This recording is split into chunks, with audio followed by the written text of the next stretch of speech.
India का QSR industry लगभग 2.15 lakh crore rupees का है और ये 8.74% CAGR से बढ़ के 2029 में ऑलमोस्ट 3.35 लाख करोड़ रुपीस का हो सकता है।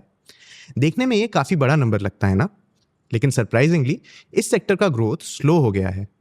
फाइनेंशियल ईयर 2010 से फाइनेंशियल ईयर 2020 तक QSR इंडस्ट्री 20% CAGR से बढ़ रहा था और FY20 से FY24 में 23% CAGR था, लेकिन FY24 से FY29 तक सिर्फ 8.74% का CAGR एक्सपेक्टेड है।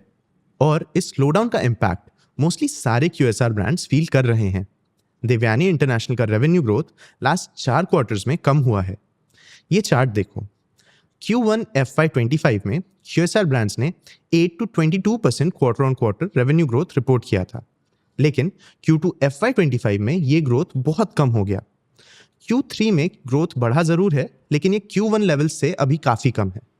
और सिर्फ रेवेन्यू ही नहीं, एवरेज डेली सेल्स और प्रॉफिटेबिलिटी भी इम्पैक्ट हुए हैं। बट जहां एक तरफ ज्यादातर QSR ब्रांड स्ट्रगल कर रहे हैं, वहीं दूसरी तरफ एक कंपनी अभी भी स्ट्रॉन्ग ग्रोथ रिपोर्ट कर रहा है। इस कंपनी ने Q3 FY25 में 10% quarter on quarter revenue growth और 12.4% एवरेज डेली सेल्स या ADS ग्रोथ रिपोर्ट किया। ये कंपनी है जुबिलेंट फूडवर्क्स, जो इंडिया में डोमिनोज, पॉपाइज और डंकिन डोनट्स जैसे ब्रांड्स चलाता है। अब सवाल ये है कि जुबिलेंट फूडवर्क्स ने ये ग्रोथ कैसे अचीव किया जब बाकी QSR स्ट्रगल कर रहे हैं? और तो और बाकी QSR ब्रांड्स डीग्रो ही क्यों कर रहे हैं? क्या ये एक शॉर्ट टर्म स्ट्रगल है या लॉन्ग टर्म ट्रेंड हो सकता है? इस वीडियो में हम ये सारे क्वेश्चंस आंसर करेंगे। चलिए शुरू करते हैं। कोविड इंडिया के QSR स्पेस के लिए एक बहुत बड़ा एक्सेलरेटर था। घर में बैठे बैठे लोग सब कुछ ऑनलाइन कर रहे थे। रेस्टोरेंट्स भी ऑनलाइन मॉडल्स पे शिफ्ट होने लगे। अब कोविड तो खत्म हो गया, लेकिन हमें डिजिटल दुनिया की आदत हो गई है। जब सब कुछ घर बैठे हो सकता है, तो बाहर क्यों ही जाना है? और इस आदत का सबसे बड़ा फायदा हुआ QSR स्पेस को। देवयानी इंटरनेशनल के KFC और पिज़्ज़ा हट का ऑनलाइन सेल्स कंट्रीब्यूशन FY19 से FY22 तक ऑलमोस्ट डबल हो गया था। लेकिन अब शायद ये कोविड इफेक्ट खत्म हो गया है। पिछले कुछ क्वार्टर से कंज्यूमर डिमांड गिर रहा है। इसके 3 मेजर रीजंस हैं। एक एक करके सारे रीजन समझते हैं। सबसे पहला रीजन है इकोनॉमिक स्लोडाउन और बढ़ता इन्फ्लेशन। अक्टूबर 2024 में फूड इन्फ्लेशन 10.87% के पीक पे पहुंच गया था। अब इन्फ्लेशन गिर जरूर रहा है, बट डिमांड अभी तक पिकअप नहीं हुई है। बढ़ते इन्फ्लेशन और लिविंग कॉस्ट की वजह से अर्बन इंडिया में डिस्क्रिशनरी स्पेंडिंग कम हो रहा है। मतलब नॉन एसेंशियल्स जैसे स्मार्टफोन्स, ट्रैवल, एंटरटेनमेंट वगैरह पे स्पेंडिंग कम हो रही है। डेलॉयट की एक रिपोर्ट ने एस्टिमेट किया है कि 2030 तक फूड के डिस्क्रिशनरी स्पेंड्स कम हो सकते हैं। अपैरल एंड फुटवेयर जैसे सेक्टर्स में भी डिमांड कम हो सकता है। डिमांड स्लोडाउन का दूसरा रीजन है स्विगी और जोमैटो का ग्रोथ। देखो, जोमैटो के मंथली एक्टिव रेस्टोरेंट पार्टनर्स तेजी से बढ़ रहे हैं। FY19 में प्लेटफॉर्म पे 61,000 रेस्टोरेंट्स थे। FY24 तक ये नंबर बढ़ के 2,76,000 हो गया। वहीं दूसरी तरफ QSR ब्रांड्स के पास इंडिया में सिर्फ 5,500 स्टोर्स हैं। मतलब जोमैटो पे 51 टाइम्स ज्यादा रेस्टोरेंट पार्टनर्स लिस्टेड हैं। और ज्यादा ब्रांड्स मतलब ज्यादा ऑप्शंस। इतने सारे ऑप्शंस होने की वजह से कस्टमर्स अब नए ब्रांड्स ट्राई करना प्रेफर कर रहे हैं। इससे QSR ब्रांड्स के सेल्स फ्रैगमेंटेड हो गए हैं। तीसरा रीजन है कंज्यूमर्स के चेंजिंग प्रेफरेंसेस। हेल्थ कॉन्शियसनेस बढ़ रहा है। लोग अब हेल्दियर फूड ऑप्शंस प्रेफर कर रहे हैं। इसी वजह से वो शायद अब बर्गर्स एंड पिज़्ज़ास डिच करके सैलड्स एंड रैप्स खरीद रहे हैं। QSR ब्रांड्स भी ये ट्रेंड ऑब्जर्व कर रहे हैं और हेल्दियर ऑप्शंस लॉन्च कर रहे हैं। डोमिनोज ने wheat thin crust pizza launch किया। KFC भी इसी ट्रेंड में अपने कुछ लोकेशंस में सिर्फ फ्राइड ही नहीं बल्कि ग्रिल्ड चिकन सेल करता है। HRX by Eat Fit जैसे स्टार्टअप्स और इमर्जिंग फूड ब्रांड्स भी इस ट्रेंड का फायदा उठाने की कोशिश कर रहे हैं। ओवरऑल इन रीजंस की वजह से डिमांड कम हो गया है एंड QSR ब्रांड्स स्ट्रगल कर रहे हैं। इन चैलेंजेस के बावजूद जुबिलेंट फूडवर्क्स ने Q3 FY25 में 18.9% year on year revenue growth report किया। ये पिछले 7 क्वार्टर्स में हाईएस्ट ग्रोथ है।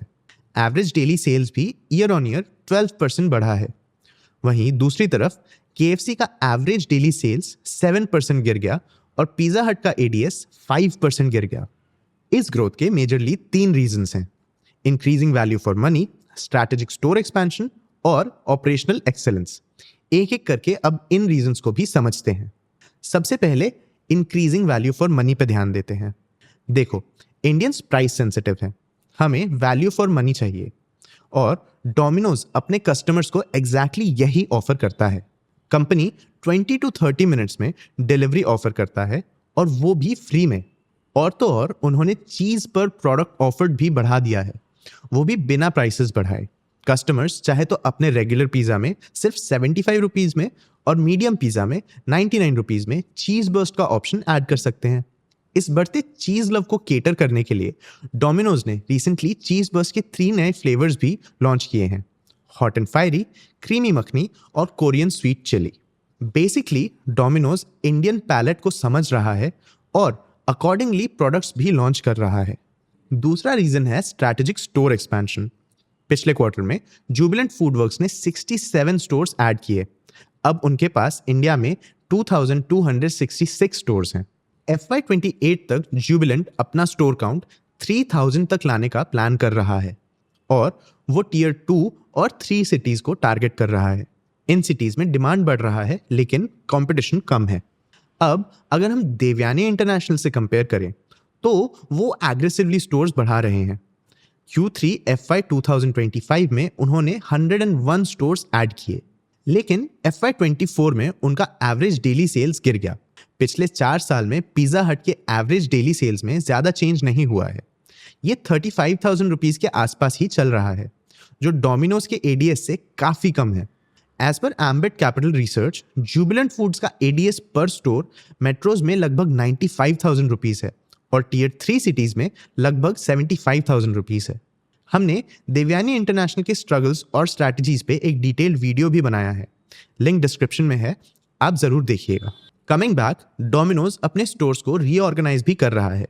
जहां उनके स्टोर डुप्लीकेशन दिख रहा है, वहां वो अपने स्टोर्स कंसोलिडेट कर रहे हैं एंड वो अपना रेवेन्यू पर स्क्वायर फीट बढ़ाने के लिए स्टोर साइज भी कम कर रहे हैं।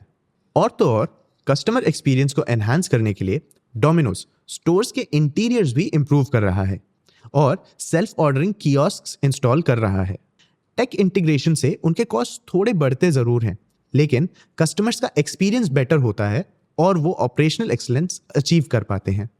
और यही तीसरा रीजन है जुबिलेंट फूडवर्क्स की ग्रोथ का, ऑपरेशनल एक्सेलेंस। देखो, सेल्फ ऑर्डरिंग कियोस्क्स होने से कस्टमर्स को ऑर्डर्स प्लेस करने के लिए लंबे लाइंस में नहीं लगना पड़ता है और वो फटाफट ऑर्डर कर सकते हैं। उन्होंने रेस्टोरेंट को पायलट से रेस्टोरेंट मैनेजर्स के लिए प्रोसेसेस ईजी किए हैं, in house rider management app से डिलीवरी स्ट्रीमलाइन किए और डिमांड प्रेडिक्शन मॉडल से इन्वेंट्री मैनेजमेंट इंप्रूव किया। Plus company Bangalore food park के थ्रू डो, चिकन और सीजनिंग जैसे की इंग्रेडिएंट्स प्रोसेस करती है। इससे कॉस्ट कंट्रोल रहते हैं, क्वालिटी अश्योर्ड होती है और एडवांस लॉजिस्टिक्स के थ्रू फ्रेश इंग्रेडिएंट्स और फास्टर डिलीवरी इंश्योर होती है। इसी वजह से Q3 FY25 में जुबिलेंट ने 1.37 करोड़ के record high monthly active users achieve किए हैं with a growth of 30.5% year on year. साथ ही साथ Q3 FY25 में ऐप इंस्टॉल्स भी बढ़ के 1.17 करोड़ हो गए with a 28.6% growth year on year. तो ये थे जुबिलेंट फूडवर्क्स के ग्रोथ के मेजर रीजंस। और जैसा हमने देखा, जहां एक तरफ जुबिलेंट फूडवर्क्स ग्रो कर रहा है, वहीं दूसरी तरफ दूसरे QSR ब्रांड स्ट्रगल कर रहे हैं। लेकिन ये एक शॉर्ट टर्म सेटबैक हो सकता है, लॉन्ग टर्म में इस इंडस्ट्री को बूस्ट ही मिलेगी। हाल ही में गवर्नमेंट ने यूनियन बजट में टैक्स रेट्स चेंज किए थे। इससे लोगों का डिस्पोजेबल इनकम बढ़ सकता है और वो डिस्क्रिशनरी स्पेंड्स वापस बढ़ा सकते हैं। आपको क्या लगता है, क्या QSR ब्रांड्स फ्यूचर में और बढ़ सकते हैं? कमेंट्स में ज़रूर बताना। वीडियो को लाइक और शेयर भी कर देना और कौन सी न्यूज़ हम कवर करें वो भी ज़रूर बताना। मैं हूं देव, मिलता हूं नेक्स्ट वीडियो में।